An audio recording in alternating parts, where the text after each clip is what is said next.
प्रिय दर्शकों, स्वागत है आप सभी का आपके YouTube चैनल में। मैं हूं आप सभी के साथ देवभूमि ऋषिकेश उत्तराखंड से आचार्य आशीष।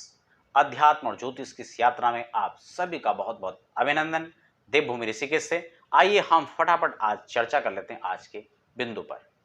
दर्शकों, हम लोग चर्चा करेंगे ग्रहों की उत्तम स्थिति को लेकर, यानी ग्रह बलाबल के साथ आपकी जन्मांक के अंदर बैठे, आपकी कुंडली के अंदर बैठे हुए हैं, तो आपको जो उसका फल मिलेगा कैसे मिलेगा, विशेषकर उनकी महादशा, दशा, अंतरदशा में उनका फल आपको कैसे मिलने वाला है। दर्शकों, यदि आप पहली बार हमारे चैनल पर विजिट कर रहे हैं तो हाँ, चैनल को सब्सक्राइब कर लें और बेल आइकन प्रेस करना बिल्कुल ना भूलें, क्योंकि आपको समय समय पर जानकारियां इसी तरह मिलते रहें। इसके लिए आप जरूर जो है प्रयास करें। अब हम इस श्रृंखला में बात करेंगे बुध उत्तम बलि को लेकर के। दर्शकों, मैं लगातार आपको सूर्य, चंद्र, मंगल और अब बुध से संबंधित चर्चा कर रहा हूं और अगली वीडियोज में आपके साथ लगातार नवग्रह बलि पर चर्चा करूंगा। यानी नवग्रह आपके बलि हैं तो आपको क्या क्या फल मिलेंगे। यदि कहीं प्रभावहीन हो रहे हैं, उत्तम बलि का जो फल है वो कहीं खंडित हो रहा है, कम हो रहा है, तो आप उसका प्रभाव कैसे बना सकते हैं, कैसे उनका संपूर्ण लाभ आप ले सकते हैं, इसी खास चर्चा में आपके साथ बने हुए हैं। मैं बोर्ड के जरिए आपको समझाने का पूरा प्रयास कर रहा हूं ताकि आप इस बात को समझ पाएं और अपनी कुंडली में खुद इन चीज़ों को देख पाएं।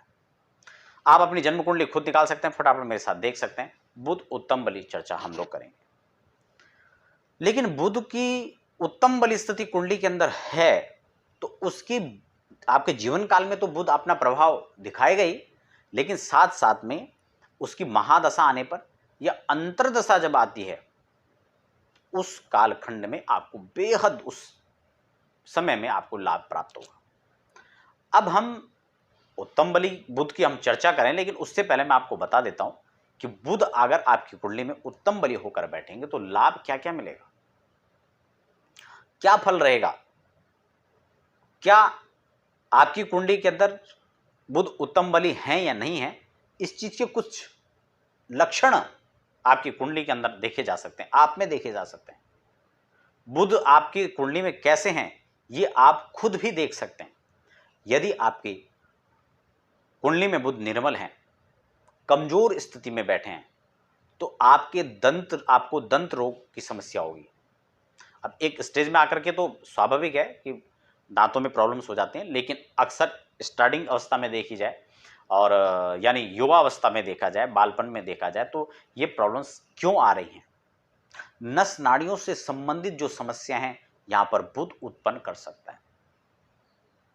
वाणी में दोष है, किसी की जबान लड़खड़ाती है, जीभ चिपकी हुई है, बोलने में दिक्कत होती है, हकलाना जिसको कहते हैं, वाणी का दोष है कहीं ना कहीं, तो समझ लीजिए बुध आपका कमजोर है। व्यापार आप करते हैं, वाणिज्य आप किसी व्यापार में आपका प्रवेश है और लगातार आप सफलताओं की वजह असफलता में आप आ रहे हैं, असफलताओं का सामना आप कर रहे हैं, तो आपको अपनी कुंडली देखनी चाहिए और बुध देखना चाहिए कि बुध आपकी कुंडली में कैसी स्थिति में। वहीं अगर बुध स्ट्रांग हो गए हैं, आपकी कुंडली के अंदर उत्तम बलि बुध हैं, तो आप ये निश्चित मान के चलें कि ऐसे लोग व्यापार में बड़े पारंगत होते हैं। सिर्फ हमें शुक्र बृहस्पति ग्रह को देखकर ही हमें यह नहीं समझना चाहिए कि वो हमारी कुंडली के अंदर स्ट्रांग है तो हम व्यापार में सफलता प्राप्त कर लें। बुध का व्यापार में बेहद खास रोल होता है अपनी कुंडली। आप देखिए और बुध को देखिए, बुध कहां बैठा हुआ है। आपकी कुंडली के अंदर 12 घर के अंदर कहीं भी बुध बैठ सकते हैं, लेकिन मैं आपको एक उदाहरण के तौर पर समझा रहा हूं। उदाहरण के तौर पर मान लें कि आपका बुध यहां पर बैठ जाते हैं, आपके बुध यहां बैठ जाते हैं, यहां राशि मान लो 3 हो जाती है। अब राशि भी आपकी पूरी कुंडली के अंदर कहीं भी कुछ हो सकता है, यहां पर 1 अंक हो सकता है, 2 हो सकता है, 3 हो सकता है। इसी आधार पर क्रम से यहां अंक लिखे जाएंगे, वही राशियां कहलाई जाएंगी। लेकिन अगर बुध यहां पर हमने मान लिया और मिथुन राशि यहां पर है, तो यहां पर उच्च और स्वग्रही बुध यदि केंद्र में बैठ जाएं तो भद्र योग का निर्माण भी होता है।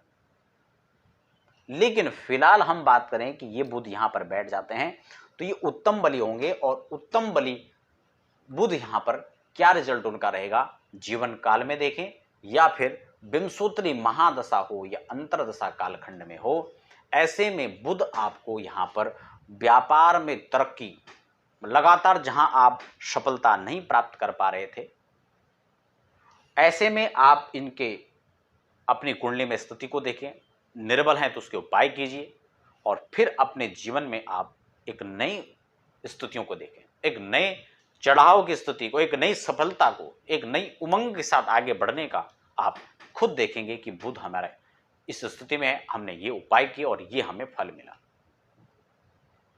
तो दर्शकों, अगर बुध यहां पर बैठे हैं, उदाहरण के तौर पर मैं आपको समझा रहा हूं, जन्म कुंडली में कहीं भी बैठ सकते हैं, लेकिन 3 और 6 मिथुन कन्या का स्वामी कौन होता है? बुध होता है।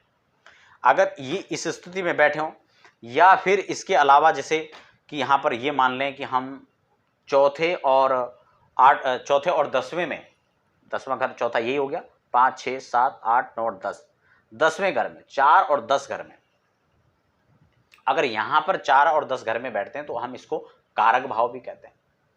मूल त्रिकोण की बात की जाए तो यहां पर मूल त्रिकोण राशि इनकी कन्या ही मानी जाएगी।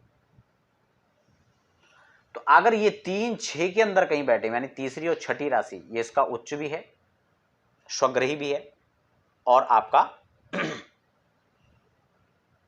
मूल त्रिकोण राशि भी है, इस आधार पर आपकी कुंडली के अंदर कहीं भी बैठते हैं तो आपका जो बुध है वो उत्तम बली कहलाया जाएगा।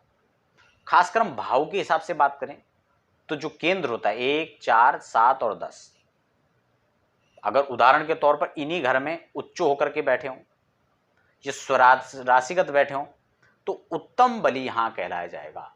और हां, यदि मित्र राशि में भी बैठते हैं तो भी उत्तम बली ही कहलाए जाएंगे। लेकिन यहां एक बात आपको बहुत ध्यान रखना होगा, उस पर किसी भी पाप ग्रह की दृष्टि नहीं होनी चाहिए। अगर पाप पीड़ित आपका बुध है तो यहां पर वो अपना पूरा फल प्रदान नहीं कर पाएंगे, इस बात का आपको ध्यान रखना है। तो मैंने मूल त्रिकोण, उच्च और स्वराशि की बात यहां पर की। कारक भाव की मैंने आपके साथ चर्चा की, यदि कारक होंगे वहां पर तो भी आपको उसका लाभ मिलेगा। अब हम बात कर लेते हैं कि बुध यदि हमारे जन्म कुंडली के अंदर अनुकूल फल नहीं दे पा रहे हैं, या हमें लग रहा है कि जिन भावों पर हमने चर्चा की है वहां पर कहीं ना कहीं हम असफल हैं, या इस प्रकार की समस्याएं हमारे जीवन से जुड़ी हुई हैं, तो आप बुध से संबंधित उपाय कर सकते हैं।